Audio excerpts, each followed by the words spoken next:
Hello my people, welcome to my grandmother's kitchen. Today we are cooking beans. We're gonna eat these beans with cassava and avocado.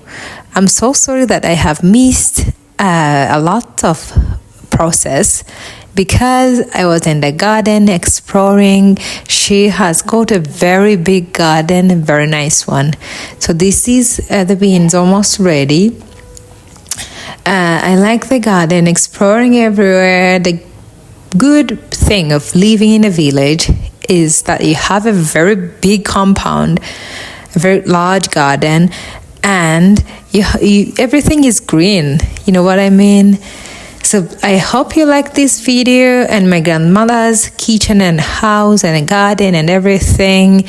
God bless you. Until next time, please be well and see you in the next video where I will show you every process from setting the fire until the meal is ready. Please subscribe so that you don't miss any part of it. Bye.